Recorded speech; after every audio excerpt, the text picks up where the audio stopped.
Selamat datang di channel Raja Wisata. Moto Pito adalah wisata rekreasi, wisata religi dan wisata kuliner dan vlog harian menarik lainnya. Sobat-sobat sepalembang anget khususnya dan juga luar Palembang umumnya, mohon dukungannya dengan karo menekan tombol subscribe dan aktifkan lonceng notifikasinya agar tidak ketinggalan informasi terbaru dari kami. Oke guys, langsung saja kita simak videonya dan selamat menyaksikan.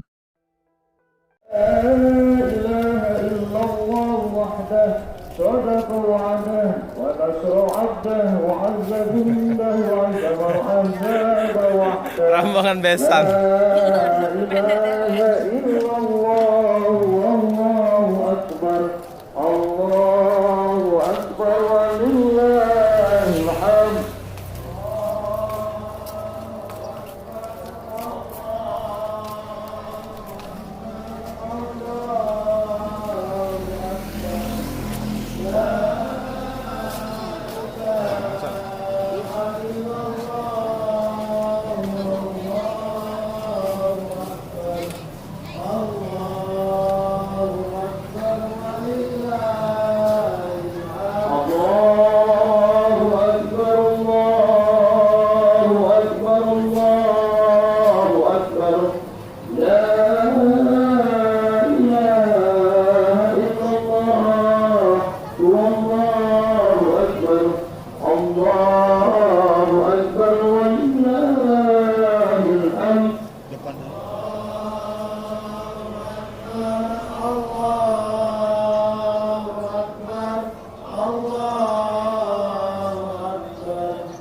Allahu Akbar, Allahu Akbar, Allahu Akbar, walillahil hamd. Jemaah sholat Idul Adha yang insyaallah diberkahi Allah Subhanahu wa taala.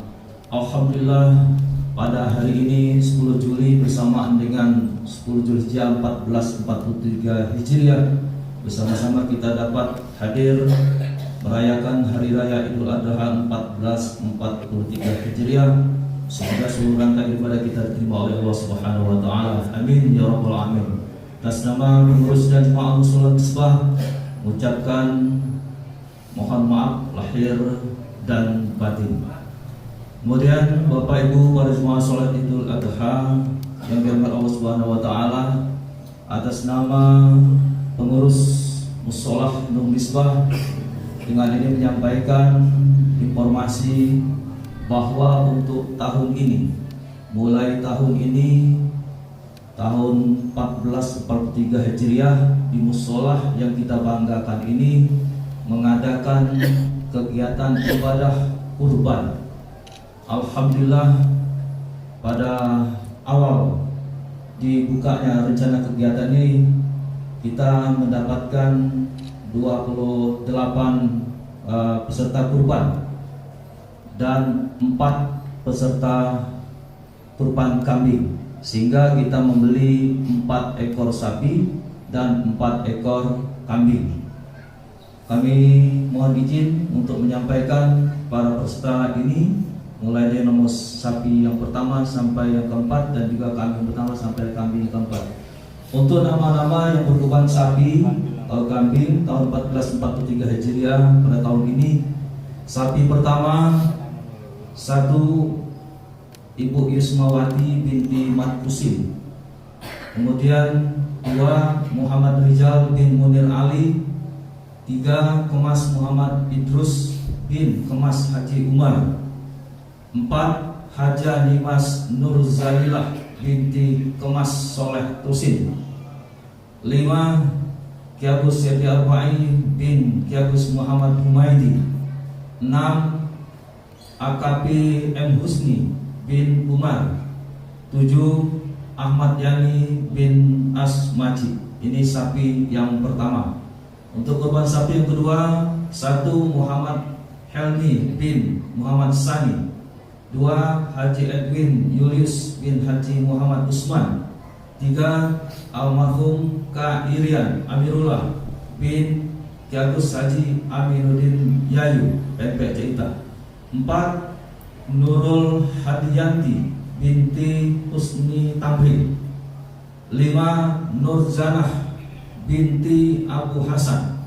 6 Masagus Muhammad Amin bin Masagus Azhari.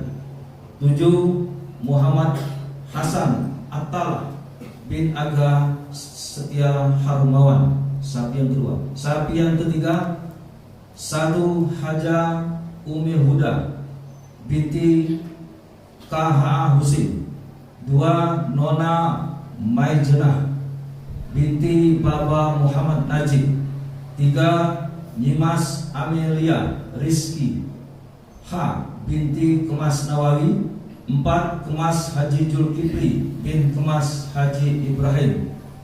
5 Kemas Effendi bin Kemas Usman. 6 Muhammad Ali Torik bin Haji Muhammad Daud Asy'ari. 7 Muhammad Mahidin bin Haji Sidik. Ini sapi yang ketiga. Untuk kurban sapi yang keempat, 1 Kiagus Ujang Aminuddin bin Yayu. 2 Haja Aminah binti Salim. 3 Haji Sudirman bin Haji Muhammad Saleh.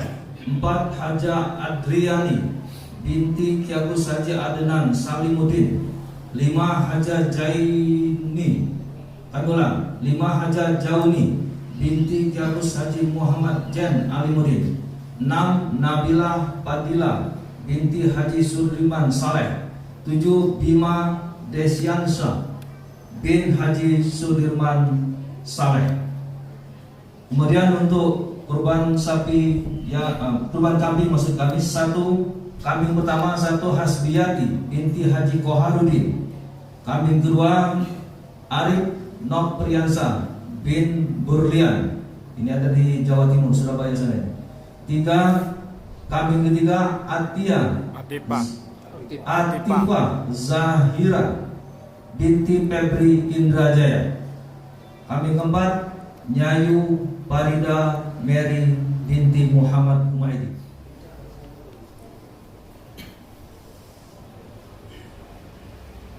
Inna Allah wa malaikatahu yusalluna 'alan nabi ya ayyuhalladzina amanu sallu 'alaihi wa sallimu taslima. Allahumma salli wa sallim ala sayyidina Muhammadin sayyidil mursalin wa ala alihi at-tayyibin at-tahirin wa ashabihi al-akramin wa rada anhum ajma'in bi rahmatika ya arhamar rahimin.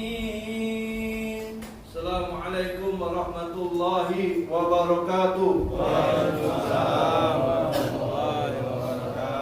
Allahu Akbar, Allahu Akbar, Allahu Akbar, Allahu Akbar, Allahu Akbar, Allahu Akbar, Allahu Akbar, Allahu Akbar, Allahu Akbar, Allahu Akbar kabira, walhamdulillahi katsira, wa subhanallahi bukratan wa asila. La ilaha illallah wa la na'budu illa iyyah mukhlishina lahud-din walau karihal kafirun. La ilaha illallah wahdah sadaqa wa'dah wa nasara 'abdah wa a'azza jundahu wa hazamal ahzaba wahdah. La ilaha illallah wallahu akbar. Allahu Akbar walillahil hamd. Alhamdulillah, alhamdulillahilladzi 'allafa baina qulubina wa asbahna bi ni'mati ikhwana. Alhamdulillahilladzi arsala rasulahu bil huda wa dinil haqqi liyudhhirahu 'ala ad-din kulli walau karihal musyrikun. Asyhadu an la ilaha illallah wa asyhadu anna Muhammadar Rasulullah. Allahumma salli ala Muhammad wa ala alihi wa ashabihi wa ansarahu dunubi wa man tabi'ahum bi ihsanin ila yaumiddin. Wa qala Allah ta'ala fi kitabihil karim, Rabbi habli minas salihin wa bashir bi ghulamin halim. Amma ba'd. Faya ibadallah, usikum binafsi bittaqullah wa ta'atihi la'allakum tuflihun. Qala Allah Ta'ala fil Qur'anil Karim, a'udzu billahi minasy syaithanir rajim. Bismillahirrahmanirrahim. Ya ayyuhalladzina amanu taqullaha haqqa tuqatih wa la tamutunna illa wa antum muslimun. Jemaah Idul Adha yang dirahmati Allah, setiap kali sampai pada momen Idul Adha, kita diingatkan kembali akan kisah agung keluarga Nabi Ibrahim alaihissalam, kisah penuh teladan bagi segenap manusia sepanjang zaman. Kisah keluarga Nabi Ibrahim telah menjadi legenda sejak lebih dari 5.000 tahun silam. Inilah kisah keluarga teladan, keluarga yang telah berhasil membangun dan menanamkan tauhid pada segenap sendi-sendi kehidupan. Nabi Ibrahim, Siti Hajar dan Nabi Ismail adalah potret keluarga sempurna dan pengabdian dan penghambaan kepada Allah Rabbul Izzati. Sejak kita kanak-kanak, kisah keluarga ini sudah begitu akrab. Di sekolah para guru menceritakannya, di masjid, di surau, di langgar, di pengajian-pengajian, di majlis-majlis, para ustaz dan guru ngaji mengisahkannya. Kisah yang berusia ribuan tahun. Tentunya kita masih ingat bagaimana Nabi Ibrahim alaihissalam teramat sangat mendidikan seorang anak di usianya yang sudah renta. Allah belum juga menganugerahkan keturunan baginya. Sementara itu, Siti Sarah, istrinya yang juga sudah tua renta, tidak kunjung menunjukkan tanda-tanda kehamilan. Buat Nabi Ibrahim alaihissalam, anak bukanlah sekedar berlanjut keturunan. Bagi sang Khalilullah, kekasih Allah ini, anak juga sekaligus pewaris risalah kenabian. Allahu Akbar, walillahil hamd. Nabi Ibrahim tidak putus-putus, terus berdoa kepada Allah agar dikaruniai seorang keturunan. Rabbi habli minas shalihin fabashiru bi ghulamin halim. Ya Tuhanku, anugerahkan kepadaku seorang anak yang termasuk orang-orang yang saleh, maka kami beri dia kabar gembira dengan seorang anak yang amat sabar. Ma'asyiral muslimin wal muslimat rahimani rahimakumullah. Alhamdulillah, sejarah hanya mengabarkan melalui Siti Hajar, Allah menganugerahkan Nabi Ibrahim alaihissalam keturunan. Maka lahirlah Nabi Ismail, bayi laki-laki yang telah teramat lama didamba. Kalau saja kita mencoba hadir pada peristiwa itu, maka akan kita rasakan betapa kebahagiaan membuncah dari dada Nabi Ibrahim alaihissalam dan istrinya Siti Hajar. Anak yang diharapkan telah hadir di pangkuan. Sejuta doa dan harapan tumpah ruah kepada si bayi. Kasih dan sayang tercurah bagi penyambung risalah dan keturunan Nabi Ismail. Hari-hari pun bagai dipenuhi pelangi, warna-warni indah senantiasa mengiringi, senyum dan tawa bahagia setiap saat pecah menghiasi kehidupan keluarga utama ini. Allahu Akbar, Allahu Akbar, Allahu Akbar, walillahil hamd. Namun agaknya Allah punya rencana lain. Allah ingin menguji cinta Nabi Ibrahim kepadanya. Adakah cinta kepada Allah itu adalah cinta yang tidak tertandingi? Atau jangan-jangan Ismail yang amat dirindukan itu menjadi pesaing cinta Nabi Ibrahim kepada Allah Tuhannya yang Maha Agung.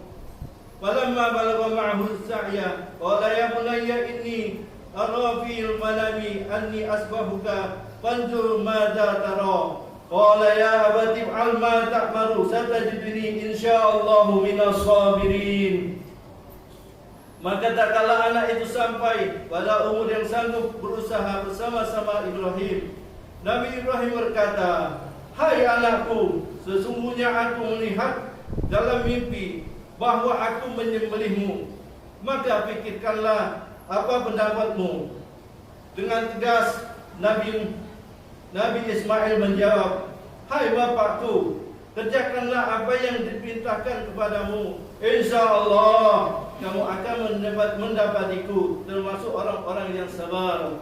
Allahu Akbar, Allahu Akbar, Allahu Akbar, walillahil hamd. Bapak-bapak, ibu-ibu dan saudara-saudara yang saya hormati, perasaan seperti apakah yang meliputi Nabi Ibrahim saat mendapat perintah menyembelih Ismail, putra yang amat dikasihinya? Nabi Ibrahim menghadapi dua pilihan: mengikuti perintah hatinya dengan menyelamatkan Nabi Ismail buat cinta keluarga, atau menaati perintah Allah dengan mengorbankan putra kesayangannya. Anak, istri, keluarga, kerabat, harta benda, perniagaan, rumah-rumah tinggal, sejatinya adalah Ismail buat kita. Jika semua itu lebih kita cintai daripada cinta kita kepada Allah, Rasulnya dan jihad di jalan Allah, maka sungguh kita sedang membuat pilihan yang keliru. Karena dengan demikian, berbagai karunia yang Allah anugerahkan tadi buat kita telah menjadi Tuhan-Tuhan tandingan bagi Allah. Dan itu artinya kita sedang menanam benih-benih yang akan berujung pada panen kemurkaan. Na'udzubillah min dzalik. Qul in kana aba'ukum wa abna'ukum wa ikhwanukum wa azwajukum wa ashiratukum wa amwalun iqtarabtumuha wa tijaratan takhshawnaha kasadaha wa ma tardawnaha ahabba ilaikum minallahi wa rasulih wa jihadi fi sabilihi fatarabbasu hatta ya'tiyallahu bi amrih wallahu la yahdil qaumal fasiqin. Katakanlah, jika bapak-bapakmu, anak-anak kamu, saudara-saudara kamu, istri-istri kamu, kaum keluargamu, harta kekayaan yang kamu usahakan, perniagaan yang kamu khawatir kerugiannya, dan tempat tinggal yang kamu sukai, akan lebih kamu cintai dari Allah dan Rasulnya, dan dari berjihad di jalannya, maka tunggulah Allah mendatangkan keputusannya, dan Allah tidak memberi petunjuk kepada orang-orang yang fasik. Allahu Akbar, Allahu Akbar, Allahu Akbar. Ma'asyiral muslimin wal muslimat rahimani rahimakumullah. Hikmah lain yang bisa kita petik dari kisah agung adalah betapa luar biasanya Nabi Ismail sebagai seorang pemuda yang telah tumbuh dengan segala potensinya, yang masa depan gemilang menantinya. Nabi Ismail telah menunjukkan kualitas jauh di atas rata-rata. Tauhid telah terpatri di dalam lubuk hatinya dan sangat kokoh di dadanya. Bisakah kita membayangkan perasaan seperti apakah yang kira-kira berkecamuk di dada seorang pemuda ketika sang ayah yang dicintai dan mencintainya berkata akan menyembelihnya? Benarkah ayahandanya itu sungguh-sungguh mencintainya?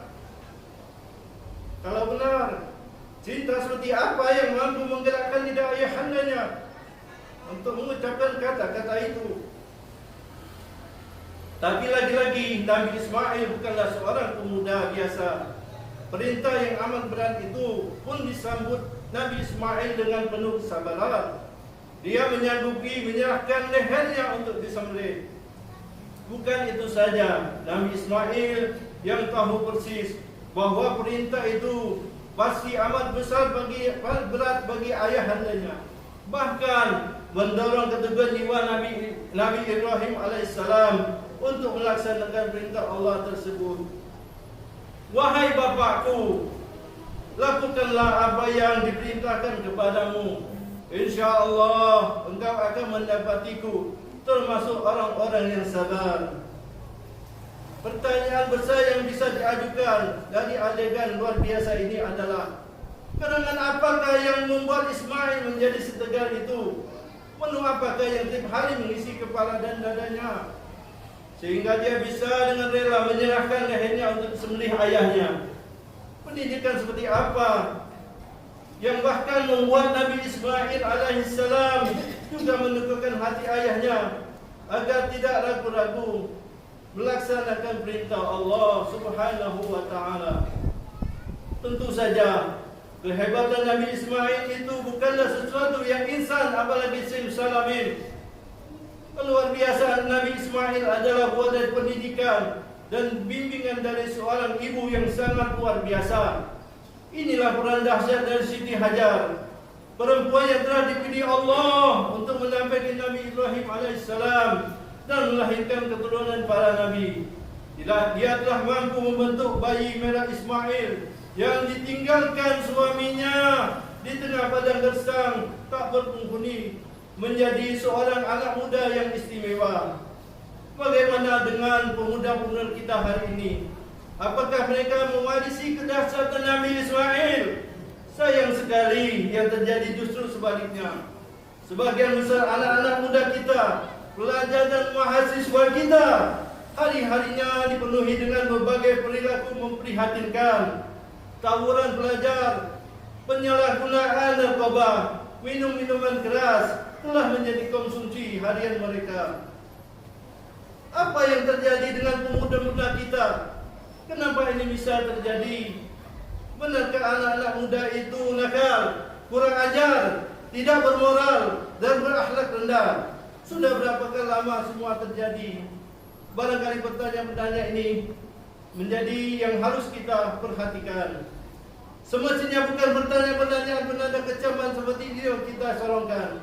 Pertanyaan yang seharusnya diajukan adalah, di mana selama ini kita, para orang tua, para guru dan pemerintah berada? Apa yang telah kita lakukan dan berikan kepada anak-anak itu? Sebagai orang tua, kita sudah merasa menuntaskan kewajiban jika sudah menjejali mereka dengan aneka hadiah dan kebutuhan fisiknya. Pertanyaannya, adakah perhatian dan kasih sayang kita masih tercurah kepada mereka?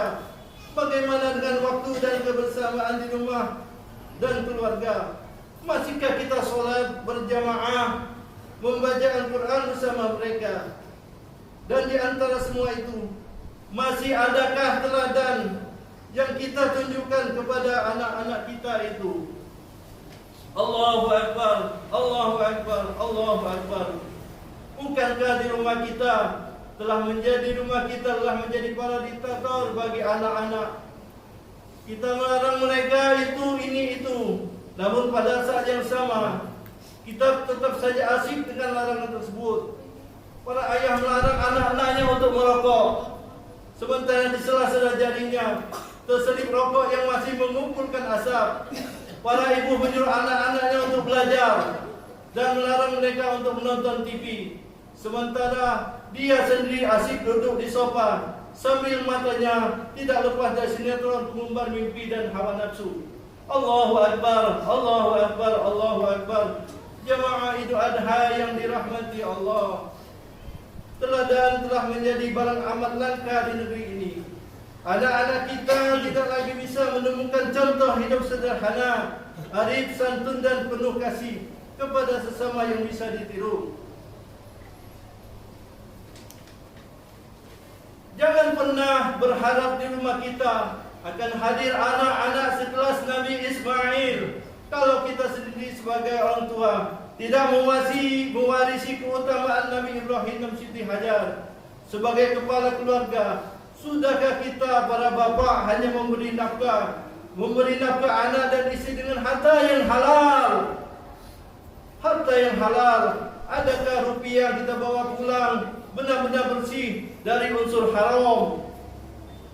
Sah dan halalkah kelebihan penghasilan di luar gaji yang kita berikan kepada anak-anak kita? Ibu seperti apakah yang mampu melahirkan lebih banyak anak-anak seperti Nabi Ismail? Atau ibu yang bagaimana yang melihat surga di bawah telapak kakinya? Al-jannatu tahta aqdami ummahat. Di hadis yang lain dari Muawiyah bin Yahimah, beliau pernah mendatangi Rasulullah sallallahu alaihi wasallam. Ya Rasulullah, aku ingin ikut dalam peperangan, tapi sebelumnya aku minta pendapat Anda. Rasulullah sallallahu alaihi wasallam bertanya, apakah kamu masih punya ibu? Apakah kamu masih punya orang tua, terutama ibu? Jawabnya, punya. Lalu Rasulullah sallallahu alaihi wasallam menjawab, jagalah ibumu, karena sesungguhnya surga itu di bawah telapak kaki ibu. Hadis riwayat An-Nasai, Ahmad dan At-Tabrani. Pesan yang ingin disampaikan di sini adalah hanya para ibu utama dan mulia saja yang mampu menyediakan surga di bawah telapak kakinya. Dan para ibu itu juga tidak sendiri. Mereka harus didampingi oleh para suami yang soleh, yang memurnikan tauhidnya sesuai dengan millah Nabi Ibrahim yang hanif. Di tangan para orang tua seperti inilah telah akan lahir dan terbentuk anak-anak yang berakhlak mulia, generasi muslim yang juga memegang tauhid dengan teguh dan istiqamah. Sebab pada dasarnya yang anak lahir dengan bersih dan bapaknya lah yang akan mewarnai anak-anak itu menjadi sesuai di kemudian hari. Setiap anak dilahirkan dalam keadaan fitrah, maka kedua orang tuanya lah yang menjadikannya Yahudi, Nasrani atau Majusi. Hadis riwayat Abu Khalid dan Muslim. Demikianlah Nabi Muhammad Rasulullah sallallahu alaihi wasallam. Jika barang tua memulai dari diri sendiri, baik dalam kebaikan dan menghindari keburukan, maka anak-anaknya akan menemukan tauladan. Para pemuda-pemudi kita bisa menduplikasikan perilaku mulia dari orang tua, para guru dan para pejabat publik negeri ini. Alangkah indahnya hidup ini dan damainya Indonesia jika tiap keluarga hanya menularkan kebaikan dalam perilaku sehari-harinya. Tidak lagi perkelahian pelajar, tidak ada lagi tawuran antar kampung, tidak lagi korupsi yang menyengsarakan rakyat. Sungguh Indonesia akan menjadi baldatun thayyibatun wa rabbun ghafur, sebuah negara yang baik dan berada di perlindungan Allah yang Maha Pengampun. Insyaallah, amin amin ya rabbal alamin. A'udzu billahi minasy syaithanir rajim. Bismillahirrahmanirrahim. Inna a'tainakal kautsar fasholli li rabbika wanhar. Inna syani'aka huwal abtar. Barakallahu li wa lakum fil Qur'anil azim wa nafa'ni wa iyyakum bima fihi minal ayati wa dzikril hakim wa taqabbal minni wa minkum tilawatahu innahu was-sami'ul 'alim fastaghfiru innahu huwal ghafurur rahim. Allahumma salli wa sallim ala sayyidina Muhammadin wa ala ali sayyidina Muhammad.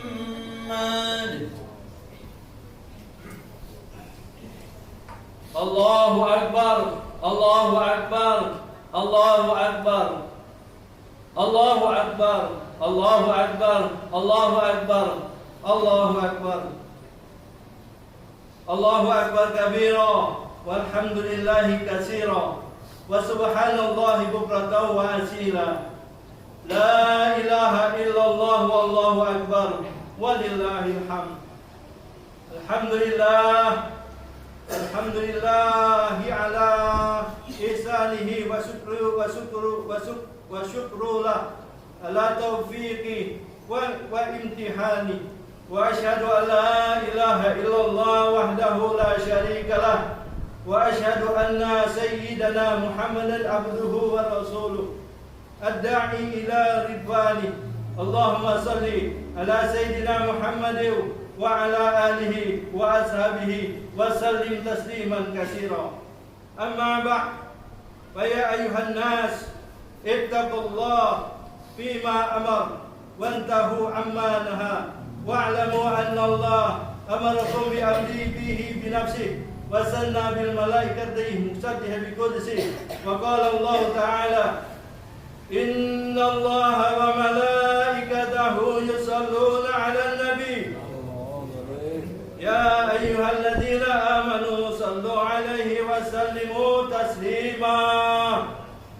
Allahumma salli ala sayyidina Muhammadin sallallahu alaihi wasallam wa ala alihi sayyidina Muhammad wa ala anbiya'ika wa rusulika wa malaika muqarrabin wadallahu anil khulafa'ir rasyidin Abi Bakr wa Umar wa Utsman wa Ali wa ansadi sahabati wat tabi'in at-tabi'in lahum bi ihsanin ila yaumiddin. Wardu 'anna ma'hum bi rahmatika ya arhamar rahimin. Allahumma ighfir lil muslimina wal muslimat wal mu'minina wal mu'minat al ahya'i minhum wal amwat. Allahumma a'izzatil islam wal muslimin wa ajillal syarka wal musyrikin wansur ibadika muhadiyah wansur minal nasruddin wahzul minal khazanal muslimin wa dammar a'da'ad-din wa'di kalimata ila yaumiddin. Allahumma irfa' 'anna bala wal waba wal zalazil wal mihan wa su'al fitan والمحن ما ظهر منها وما بطن عن بلدنا إندونيسيا خاصة وسائر المسلمين عامة يا رب العالمين. ربنا آتنا في الدنيا حسنة وفي الآخرة حسنة وقنا عذاب النار. ربنا ظلمنا أنفسنا وإن لم تغفر لنا وترحمنا لنكونن من الخاسرين. Ibadallah, innallaha ya'muru bil 'adli wal ihsani wa ita'i dzil qurba wa yanha 'anil fahsya'i wal munkari wal baghi ya'idukum la'allakum tadhakkarun. Wa la dzikrullahu akbar. Wallahu la yahtamun. Wassalamu alaikum warahmatullahi wabarakatuh.